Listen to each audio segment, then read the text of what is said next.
Underground Railroad, rr@guilford.edu if you're interested in bringing youth, if you're interested in bringing your church or yourself, let us know. We'd be more than happy. Of course, we're probably more than booked in February, but we do these tours all 12 months of the year, not just in February during Black History Month. The Black History is all 12 months. And so we hope you will come. So anyway, thank you for giving me a little bit of time to share just a little bit about the Underground Railroad. We're going to change computers right now, and then the next voice you'll hear will be about age and history. Thank you.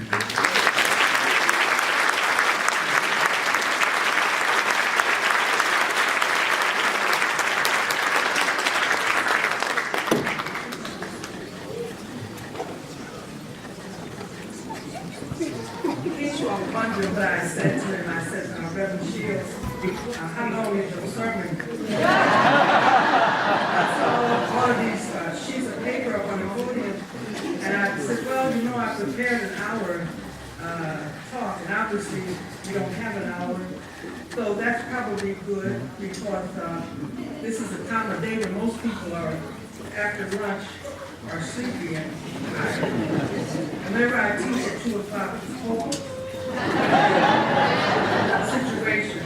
I'm going to try then to come in on what he has already told you and shared with you, and the slides that I have, some of them I hope will illustrate the main point I wanted to make this afternoon. When I got involved in research about the Underground Railroad, building on Aaron Milty and Gertrude Beale's work, I came through as well studying Charles Blockson's research on the Underground Railroad in Pennsylvania. And Blockson and I are both probably on the same note. It's nearly impossible sometimes to shake our preconceptions about what the Underground Railroad really was. A series of networks of people. And the people who made this Underground Railroad possible, my arguments are that first the enslaved people themselves, and then the free black people who helped them, who were kind of emissaries between them and white allies. Among these primary white allies, of course, were some of the Society of Friends. But the truth be told that here in North Carolina, there were many members of the Society of Friends who were slave owners, and not like the Mendenhalls who were doing it to prepare them for freedom, but they were slave owners because they did it for the money, like everyone else. The purpose of slavery was to make money. And down east, as we call it, where the Society of Friends had substantial numbers of members, there were also Quakers who were slave owners. And I was going to conclude my talk informing you, in case I don't get there though, that the Newgarden Friends who were here also issued a minute opposing the Underground Railroad. So even though members of the Society of Friends, Quakers, who lived in Newgarden, were active in supporting the Underground Railroad, even after Levi Coffin and the other Coffins left the region, all of them who did so did it because of their own inner sense of what was right, not because they were supported by their meeting.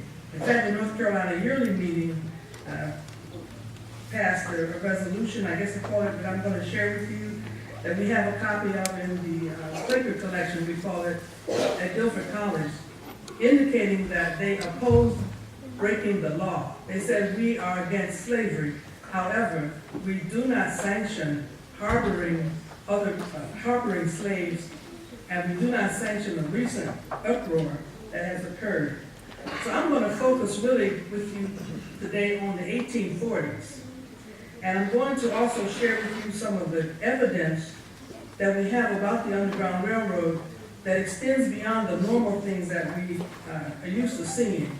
We know about the wagon over in Mendenhall Plantation in Jamestown. That is probably the only actual physical evidence that we have in this area so far that we've uncovered of the Underground Railroad activity is that green wagon.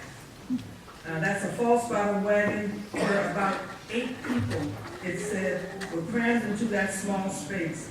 It's only about 4 feet or so, and those people rode in that raggedy, rickety wagon across the mountains.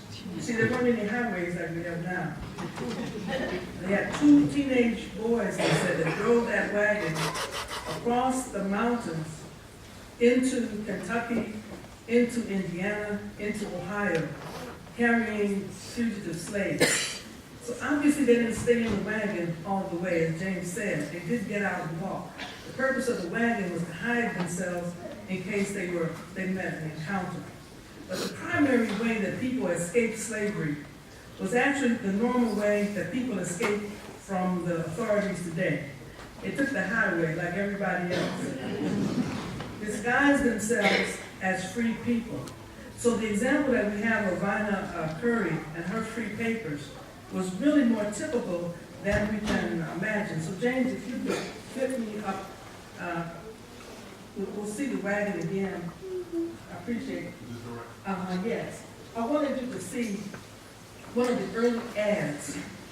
Now, this is the way they appear in the Patriot, which is the Greensboro News and Record. It was called the Greensboro Patriot.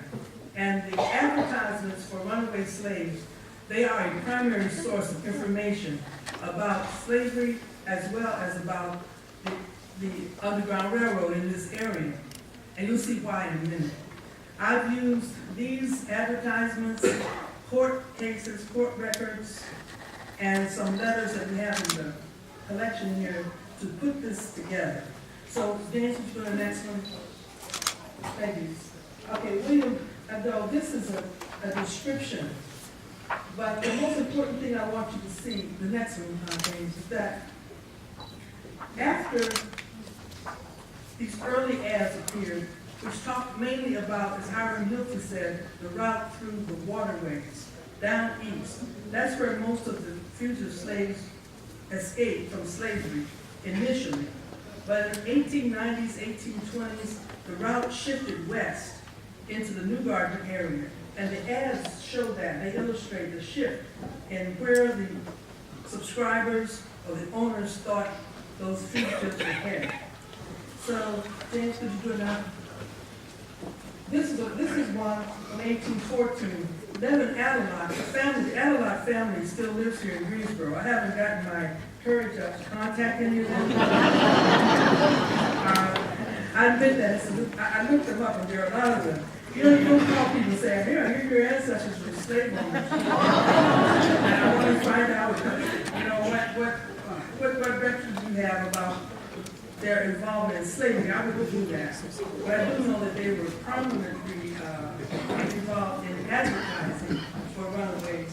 And this is why, could you do another one to show the details that they saw their enslaved people much differently than we see them on television. They really saw them as individuals whom they knew fairly well. And the enslaved who ran away, what you see from these ads, I tried to write out the next one, please, what they said about them. You say, these were 2 women, and many women ran away, more than we normally know. About 20% of the ads that I have studied are for women who are running away either with another woman or with their children. So there really weren't many more women running away. And these 2 women, as you see, they were well-dressed, they were not in rags, they stole. Most of the people who ran away took clothes with them from their owners, and they disguised themselves as free people. Now, I don't know, James, what to say here, except that you got the wrong show. I've been ad-libbing until I'm running out. James, could you please find on my computer, it says,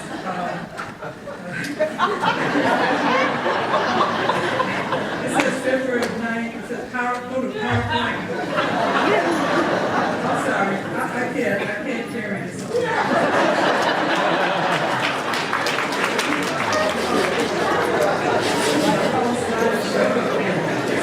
Go to documents and go to PowerPoint and documents. And it says, I'm sorry, friends, it's the wrong side show. You find it from there? It's on the hard drive. It's everything in. You can start singing again.